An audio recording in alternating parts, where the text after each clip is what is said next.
예, 안녕하십니까. 이번 영상에서 어디서나 쉽게 들을 수 있는 그런 뻔한 얘기 말고 제대로 된 얘기 좀 해보려고 합니다. 보통 사주책을 보거나 사주 강의를 보면 이렇게 많이들 얘기를 하고 그런 얘기 많이 들어봤을 겁니다. 신금은 이런 성격이고 묘목은 저런 성격이고. 이번 영상에서 그런 거 안 합니다. 이번 영상에서 성격 말고 구조를 볼 건데요. 왜 구조를 봐야 하냐면 여러분 이런 경험이 있을 겁니다. 나는 왜 이렇게 예민하지? 왜 사람 때문에 이렇게 힘들지? 왜 항상 긴장하면서 살고 있지? 이런 질문에 대해서 성격 탓을 하면 답이 안 나옵니다. 그런데 구조를 보면 바로 보여요.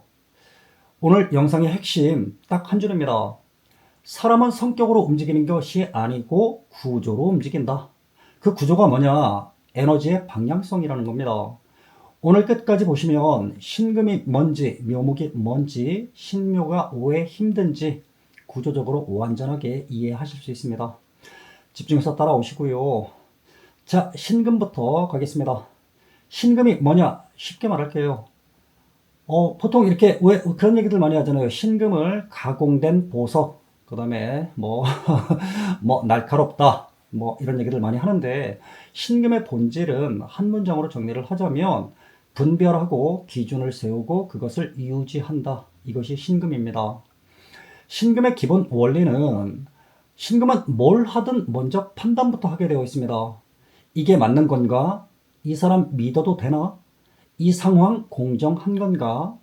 감정이 먼저가 아니에요. 기준이 항상 먼저입니다. 그래서 겉으로 보면 되게 차분해 보이죠. 그런데 속은 항상 긴장 상태로 있습니다. 왜냐하면 기준이 무너지면 자기 정체성도 같이 무너지게 되어 있습니다. 신금한테 기준이라는 건 그냥 규칙이 아닙니다. 자기 자신 그 자체가 되는 거죠. 신금은 세 가지 방향성을 가지고 있습니다. 신금도 다 같은 신금이 아니죠. 크게 세 가지 유형으로 나뉠 수 있는데요. 첫 번째, 안정 유지형. 키워드는 규칙을 중시하고 조직 적응력이 높고 책임감이 강하고 신뢰를 받는 타입입니다. 이 유형은 회사에서 인정을 받습니다. 조직도 사람한테도 마찬가지예요. 맡기면 해내는 사람이죠. 근데 속으로는 이런 생각 자주 합니다. 왜 나만 책임지고 있지? 왜 항상 나야? 겉으로는 티 안 내지만 속에서는 쌓이고 있습니다. 두 번째 유형으로는 전략 운영형이 있습니다. 키워드로는 사람 배치하는 능력, 장기 계획을 수립하는 능력, 계산적인 사고를 할 수 있는 능력이 탁월합니다. 이 유형은 정치 감각이 있어요. 앞에 안 나서고 뒤에서 설계를 합니다.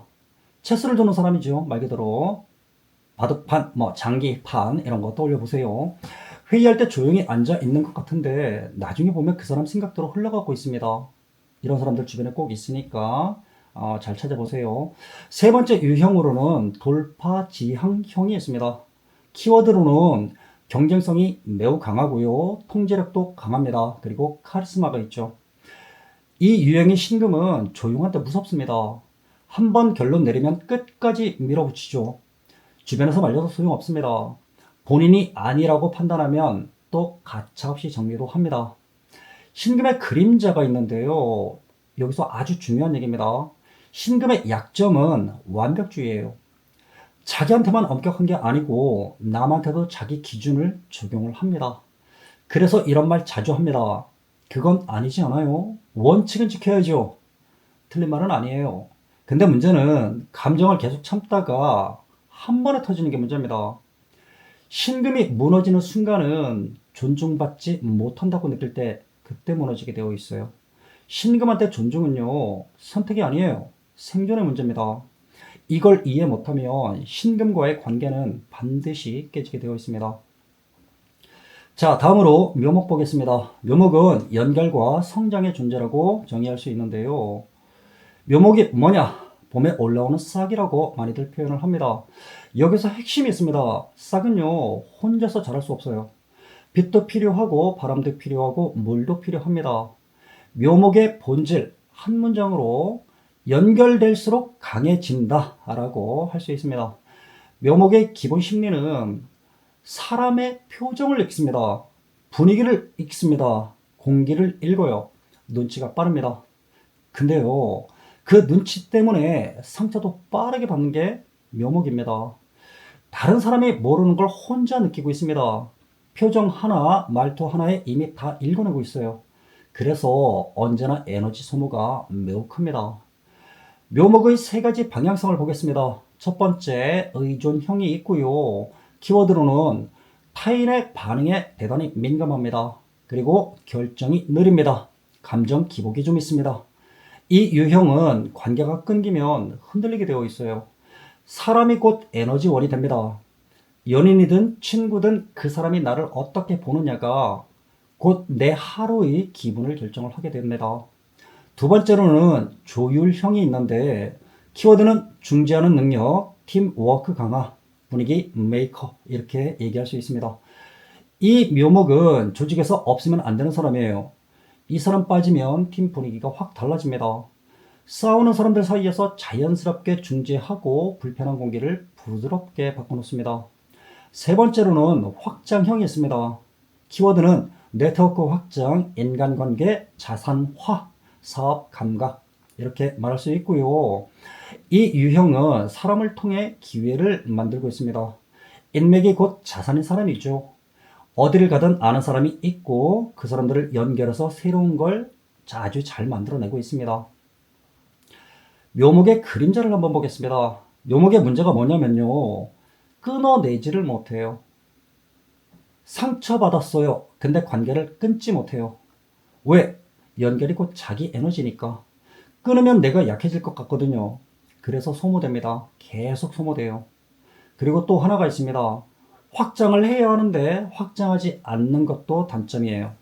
우리가 묘목을 쓰는 사람들을 보면 자기 분야, 묘목이라는 건 기본적으로 반복성을 가지고 있습니다. 그리고 경험인자라서 본인이 어떤 특정 분야에서 최고의 경지가 올랐는데 범위를 넓히질 않아요. 그래서 수많은 기회를 스스로가 차단하면서 사는 사람들, 그런 사람들 많이 있습니다. 그래서 그런 분들한테는 확장을 권하게 되고요. 너무 확장을 많이 하는 분들한테는 운에 따라서 한 번씩 잠그는 그런 단계도 필요하다는 거, 컨설팅이 필요합니다. 묘목에게 가장 필요한 것, 선긋기. 어느 정도 확장을 했으면 반드시 선을 그어야 된다라고 말씀을 드렸습니다. 묘목한테 선긋기는요, 냉정이지라는 게 아닙니다. 자기를 지키라는 거예요. 나를 소모시키는 관계는 연결이 아니라 독이 됩니다. 신묘 보겠습니다. 기준과 확장의 긴장 구조라고 정의해서 말씀을 드릴 수 있는데요. 신금과 묘목이 맞는 겁니다. 자, 이제 핵심입니다. 신묘. 방금 신금 봤죠? 기준의 존재라고 표현을 할 수 있고요. 묘목 봤죠? 연결의 존재라고 정의할 수 있습니다. 이 두 개가 한 사람 안에 동시에 있는 거예요. 이게 얼마나 힘든 구조인지 아십니까? 신묘는요, 평생 긴장을 안고 살아갑니다. 이거는 사주팔자에 갖고 있든 운에서 들어오든 마찬가지예요. 신묘의 내부 충돌이 이렇게 말씀드릴 수 있습니다. 머리는 이렇게 말하는 거죠. 원칙대로 해, 선 지켜. 그런데 마음은 이렇게 말을 합니다. 그래도 사람인데 이해해 주자. 이게 매일 반복돼요. 매번요. 그래서 신묘는 쉽게 안 지칩니다. 이미 지쳐 있으니까요. 내부에서 계속 싸우고 있거든요. 신묘의 세 가지 유형을 보겠습니다. 신묘도 세 가지로 나눌 수 있는데요. 첫 번째, 내부 억제형. 키워드로는 감정 억제, 자기 검열, 번아웃, 위험 이렇게 말씀드릴 수 있습니다. 이 유형은 남한테 싫은 소리를 못합니다. 다 삼켜요. 괜찮다고 합니다. 그러다 어느 날 완전히 무너집니다. 갑자기요. 예고 없이요. 주변 사람들은 놀랍니다. 갑자기 왜 저래? 갑자기가 아닌데 모르는 겁니다. 두 번째로는 책임 집중형이 있습니다. 키워드로는 관리자형, 구조 유지, 리더 적합 이렇게 말씀드릴 수 있고요. 이 유형의 신묘는 밖에서 매우 강합니다. 조직을 이끌 수 있어요. 그리고 책임질 수 있습니다. 그런데 집에 오면 에너지가 바닥입니다. 말 한마디 하기도 싫어져요. 가족들은 이해를 못합니다. 왜 밖에서만 그래? 그게 아니고 진짜 남은 게 없는 거예요. 세 번째 유형은 구조 개방형을 보겠습니다. 키워드로는 창의적 관리자, 유연한 통제, 혁신적 사고. 이 유형이 제일 건강한 신묘예요. 기준과 확장을 조화시킬 줄 아는 사람, 이 유형이 성공 확률이 가장 높습니다. 그런데 여기서 질문이 생기죠. 나는 어떤 유형이지? 내부 억제형이면 어떻게 바꾸지?